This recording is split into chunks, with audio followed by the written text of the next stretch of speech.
Lo que entendemos por imágenes es la selección y disposición de elementos dentro de la fotografía.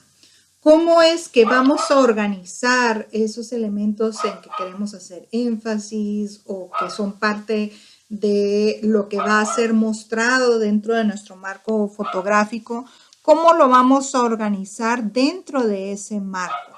Es importante tomar en cuenta qué espacio va a tomar cada cosa para que pueda lucir lo mejor posible. El ojo humano ve sin límites. Lo que quiere decir es que no estamos acostumbrados a esos bordes que sí tenemos en el marco fotográfico. Cuando nosotros nos interesa algún elemento, alguna objeto o persona que nos esté llamando la atención, enfocamos nuestra vista en esa persona y no lo que está en el fondo, lo que está alrededor, puede ser que pierda un poco de importancia y solo queda en nuestra vista periférica. Entonces nosotros tendemos a hacer un énfasis en eso como de una forma centrada. En cambio, la fotografía en el momento en el que nosotros la disparamos, congela ese momento, pero no solo eso que nosotros nos está interesando, sino todo lo que está detrás y a su alrededor dentro de ese límite del espacio fotográfico. Una de las leyes que tenemos para la composición de imágenes fotográficas, que no es una ley en el sentido de que siempre una fotografía tenga que cumplir con ella, sino que más bien son principios en los que tiene influencia la percepción,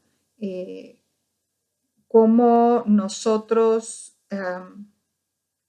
visualizamos una imagen y dónde tiende a irse la mirada.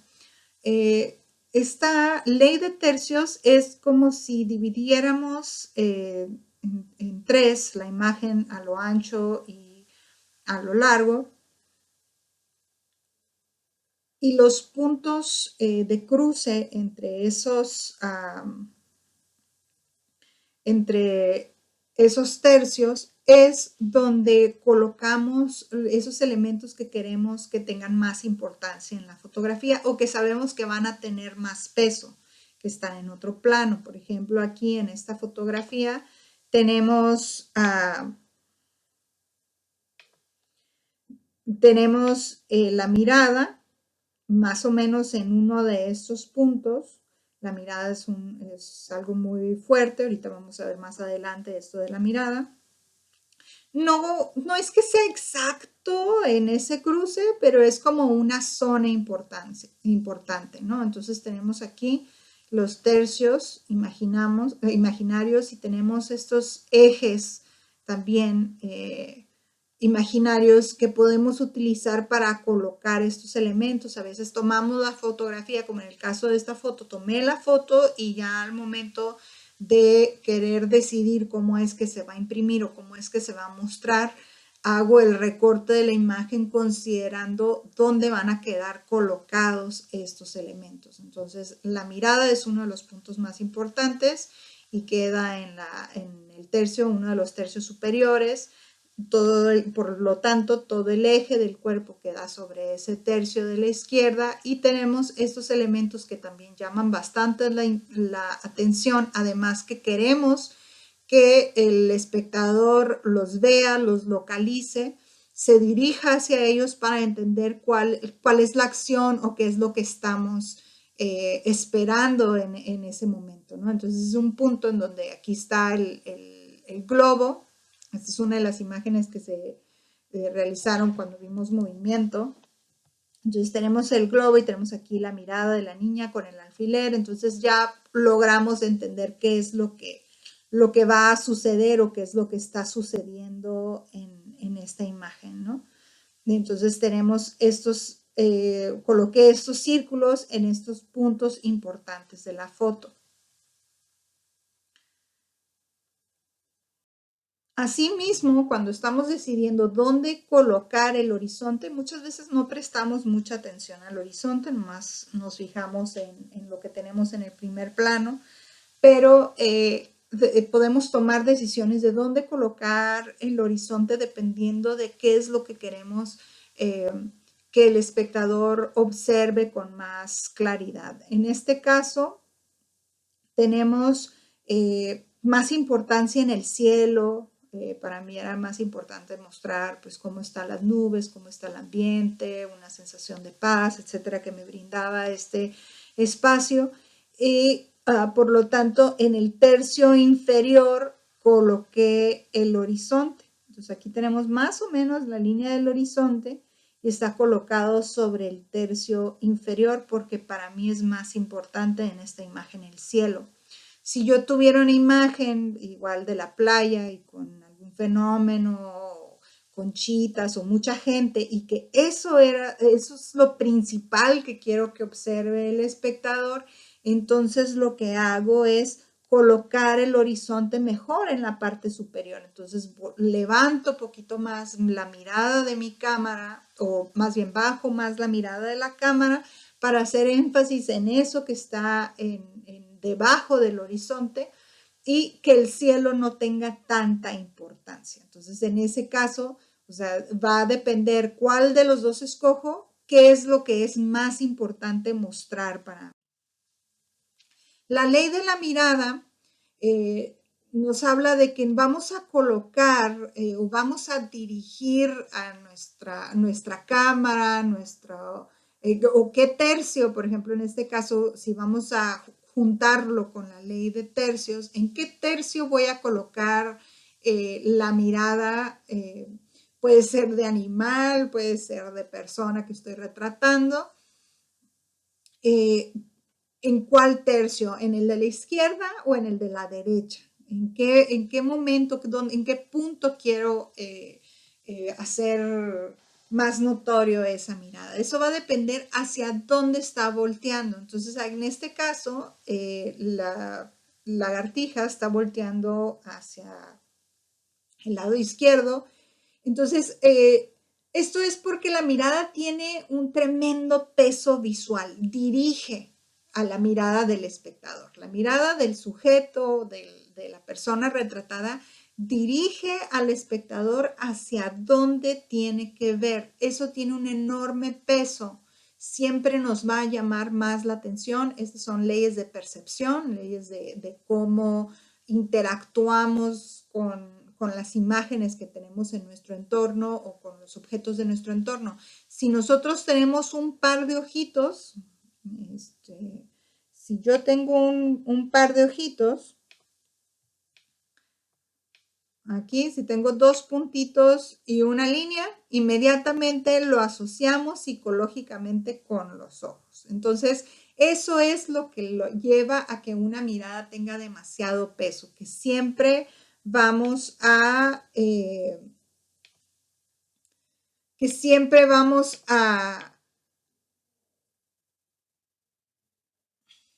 siempre nos va a llamar mucho más la atención esa mirada, esos puntitos, siempre va a tener mucho peso visual. Entonces, por eso, por lo mismo, necesitamos un espacio mayor hacia el lado al que está viendo la mirada. Entonces, si nuestra lagartija estuviera viendo hacia el lado contrario, pues la tendríamos que poner del otro lado de la fotografía, ¿no? Entonces, porque nos va a dirigir hacia allá.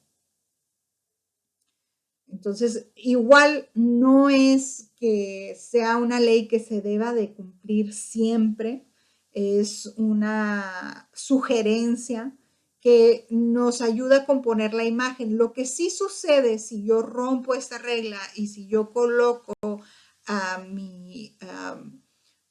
el retrato, si yo recoloco esta mirada cerca del margen de la imagen, lo que sí va a suceder es que va a crear una tensión ahí y va a llevar al espectador hacia afuera de mi imagen fotográfica.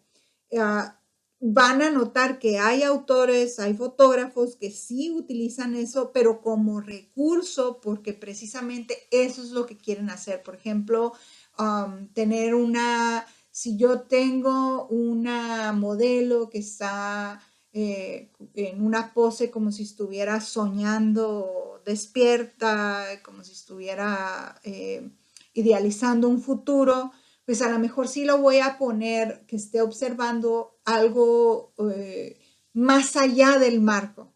Entonces, si la pongo cercana a crear esa tensión, pues sí va a llevar al espectador a pensar que hay un poquito más allá del margen fotográfico que está haciendo que la modelo voltee hacia allá.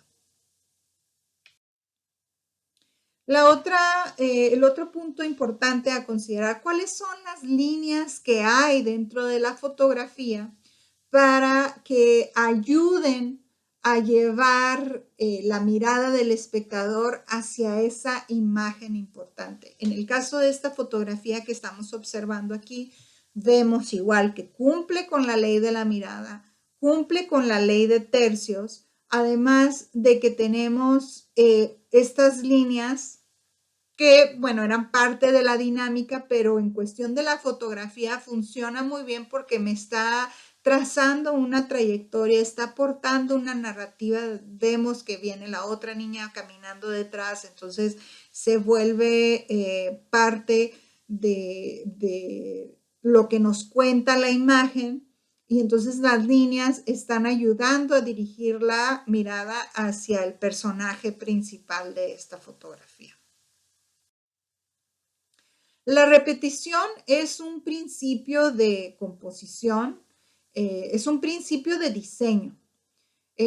Una disculpa, esta imagen era el mejor ejemplo de repetición, pero está un poco desenfocada porque estaba en condiciones muy bajas de luz y le estuve como levantando la exposición, pero me gusta mucho porque es un buen fondo. Entonces, en la repetición es cuando tenemos un elemento o muchos elementos muy parecidos que se repiten en diferentes tamaños, diferentes planos, etcétera. O sea, tenemos como en el primer plano y los otros están más alejados, etcétera.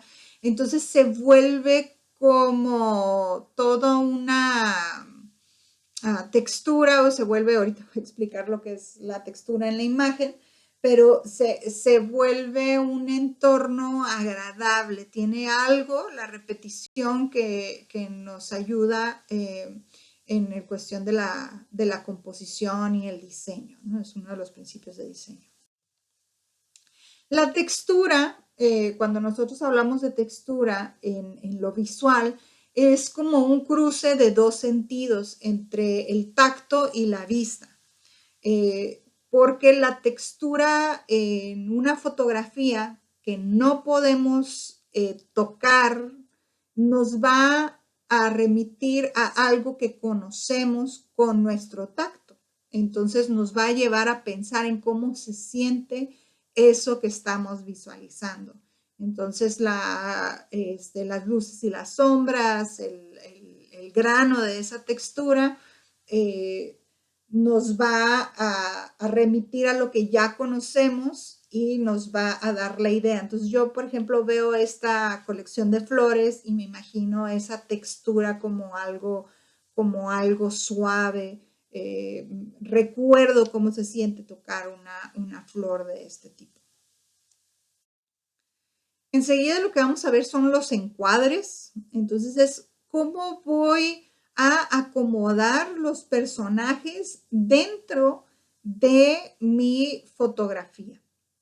¿Qué espacio va a ocupar el rostro, la persona, la figura humana? ¿Qué espacio va a ocupar y qué tan cercano, eso también nos dice qué tan cercano o qué tan íntima es la fotografía? En el caso del Big Close-Up, que viene siendo el plano de detalle, lo que nosotros vamos a observar es el rostro muy, muy de cerca, tan de cerca que no lo alcanzamos a ver toda la cabeza completa. Vamos a ver el detalle de las facciones principales.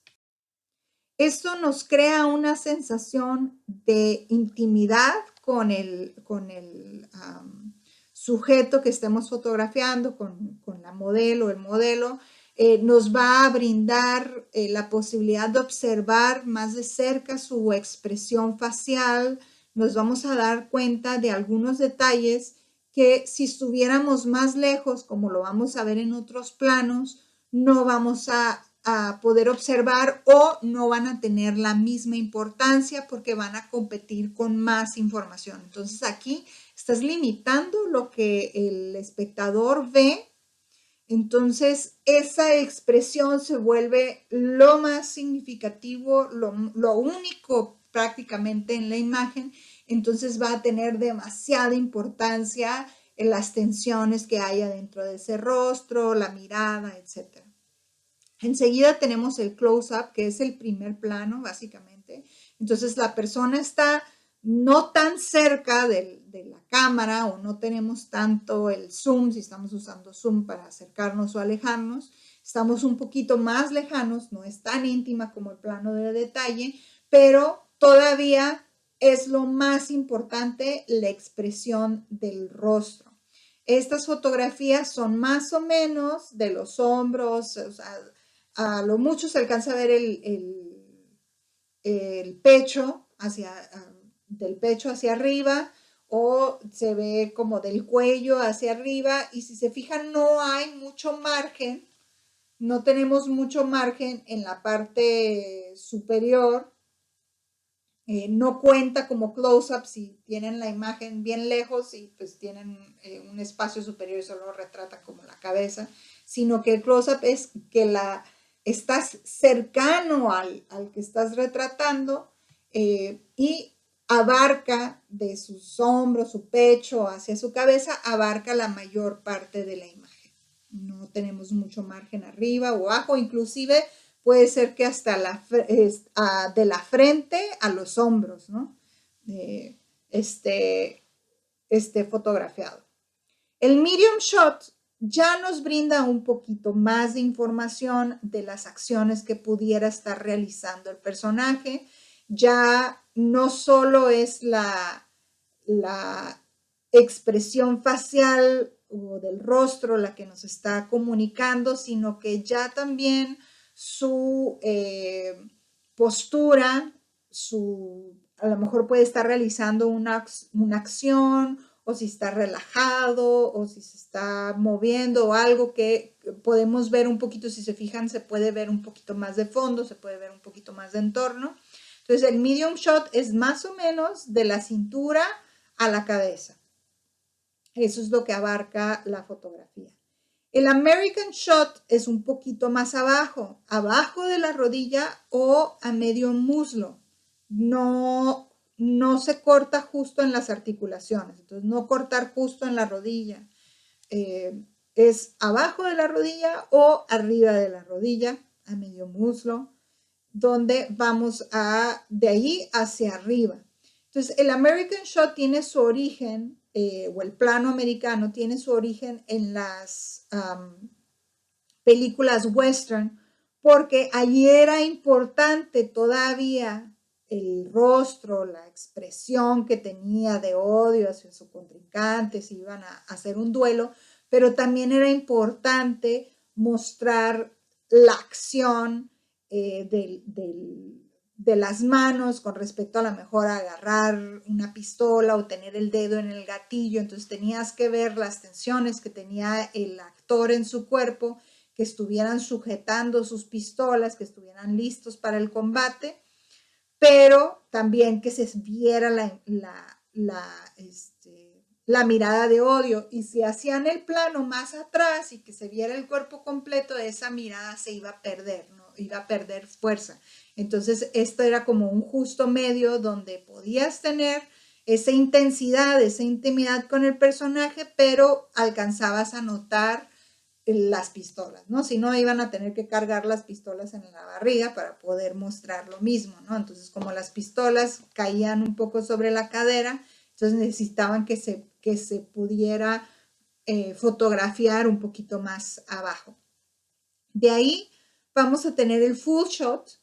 Entonces el full shot ya vamos a tener el cuerpo completo. Es muy importante que no se corten los pies. Si se fijan, no hay ningún plano que llegue hasta el tobillo. Entonces no vamos a cortar a la figura humana alrededor del tobillo. O se hace American shot, o se hace el medium shot, o se hace full shot donde mostramos hasta los zapatos. Entonces, ya en este plano, si se fijan qué tanto, tenemos mucho más espacio aquí alrededor del personaje. Se alcanza a ver, aquí ya no va a importar tanto o no va a tener tanto peso su expresión del rostro porque se va a ver más pequeño. Aquí importa más qué es lo que está realizando con el resto de su cuerpo, cuáles son las tensiones, la postura, etcétera, cuál es su expresión corporal, es mucho más importante que la expresión de su rostro, los ojos, la mirada, etcétera. También vamos a poder tener más contexto de qué es lo que está sucediendo hacia alrededor, qué es lo que está pasando, si ya, o sea, podemos notar la diferencia de cómo aquí nomás vemos su rostro y acá ya vemos que está en modo party con el trago y la mano, cómo está parado, a lo mejor listo para ir hacia, o sea, aquí no sabemos como sobre qué está parado, junto a qué, etcétera, y aquí ya vemos que a lo mejor está a punto de dar un paso hacia abrir la puerta, ¿no? Por así decirlo, ¿no? Entonces alcanzamos a ver un poquito más del entorno, pero el personaje no está más lejos, o sea, está justo para que su cuerpo abarque de la parte superior a la parte inferior de la foto. No tenemos más margen alrededor, o sea, es justo a la medida de la foto su cuerpo completo. Aquí en el Master Shot, aquí sí, ya tenemos mucho más aire alrededor del personaje, estamos más lejos y alcanzamos a ver todo el entorno, alcanzamos a ver la habitación en la que está o cuál es el espacio alrededor de él, si hay otras personas, etcétera. Entonces, eso ayuda también a comunicar cuál es su situación en el momento, etcétera. Entonces, nos da mucho más información respecto a lo que está sucediendo con el personaje. Enseguida vamos a tener el long shot, que el long shot ya es el personaje, si se fijan, todavía más lejos, entonces es ya el personaje con respecto al horizonte, ¿no? Entonces ya vemos el personaje a lo lejos, vemos el horizonte, entonces ya es un plano mucho más lejano. El tight shot es cuando tomamos una fotografía a través de algo, ¿no? Entonces aquí es como si tuviera un tubo y le estoy tomando una foto al gato a través de ese tubo. Puede ser, por ejemplo, algunos de ustedes lo hicieron cuando estuvimos trabajando profundidad de campo, lo hicieron de tomar la foto entre ramitas, entonces esas ramitas enmarcan la fotografía. Entonces, cualquier objeto que tú tengas que esté mucho más cercano a la cámara y que alcance a salir en la foto, que de alguna manera limite el plano de lo que alcances a ver, limite el entorno, entonces eso va a hacer un tight shot. El over the shoulder, aquí vamos a tener la parte de atrás de un personaje.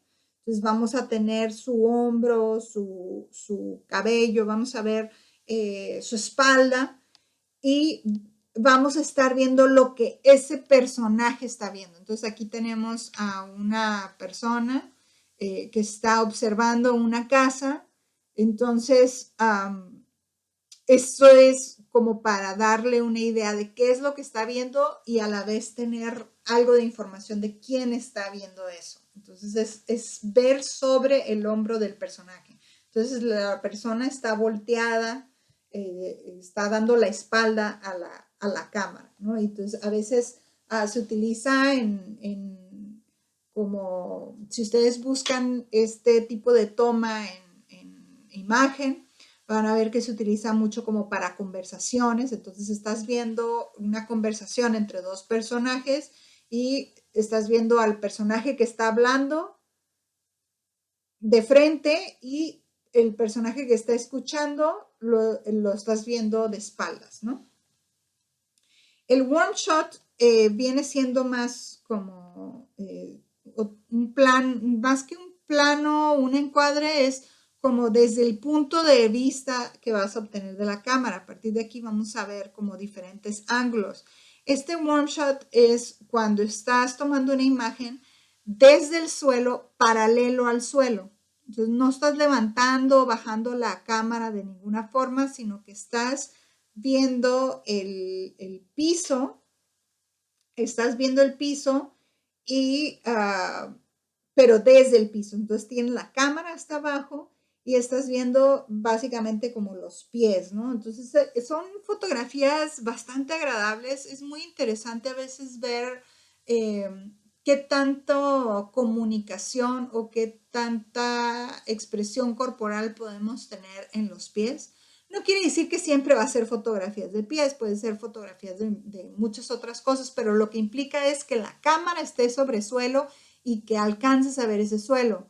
No está la cámara con el ángulo paralelo al suelo, no está volteando hacia arriba o no es como desde arriba voltear. Ahorita vamos a ver otras que sí son así.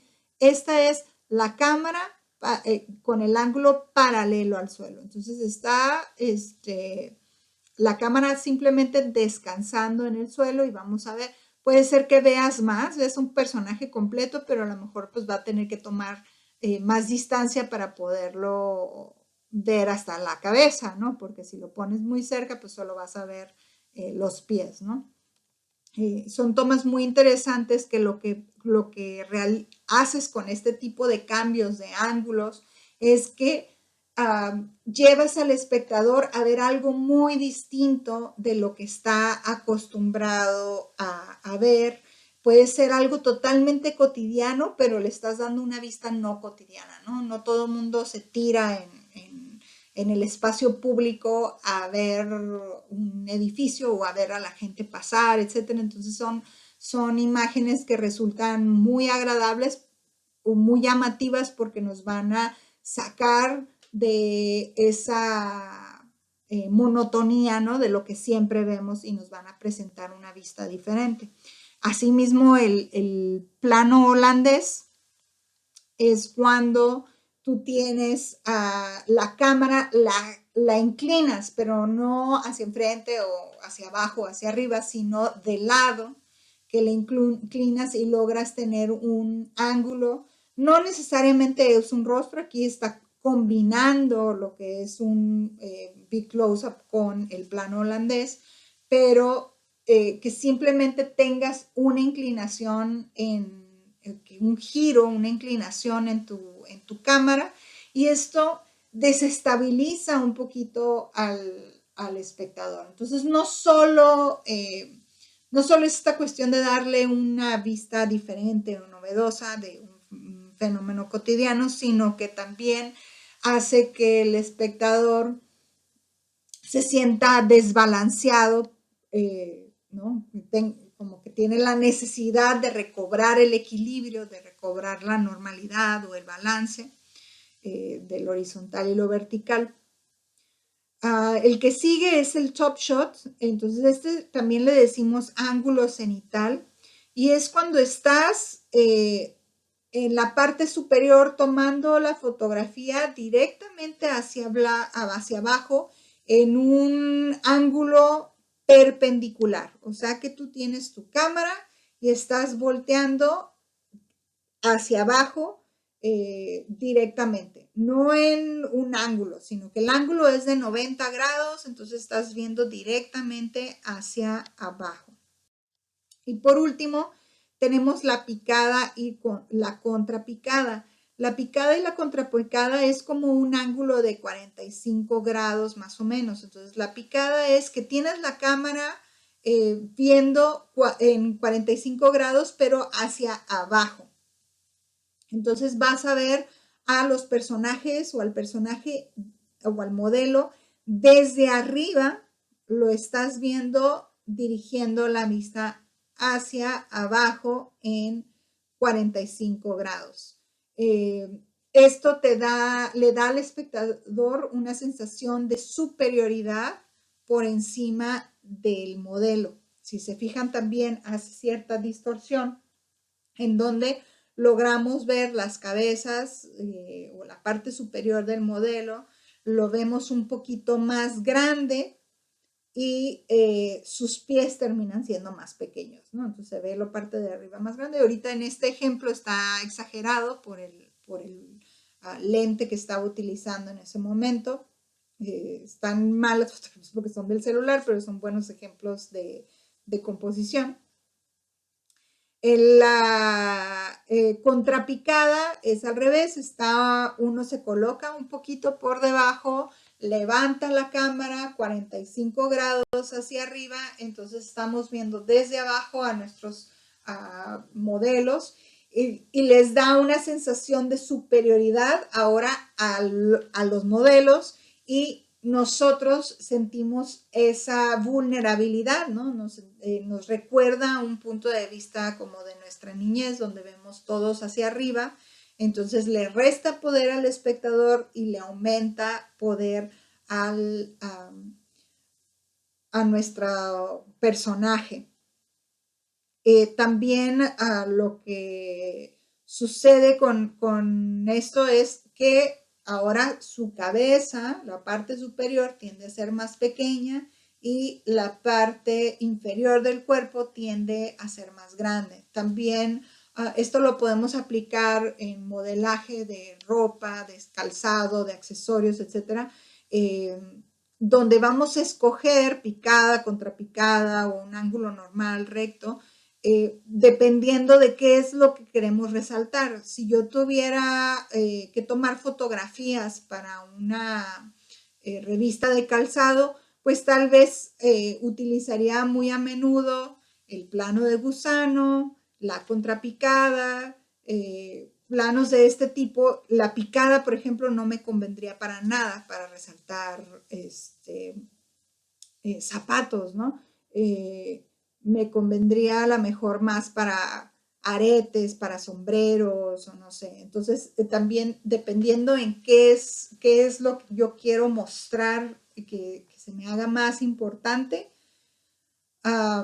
es el ángulo o la cercanía que yo voy a utilizar, el encuadre que yo voy a utilizar para realizar mi fotografía. Bueno, con esto llegamos al fin de esta presentación. Les agradezco su atención. Si necesitan más explicación a fondo de alguno de estos puntos o si tienen alguna duda, me pueden escribir y dejar en comentarios sus dudas. Gracias.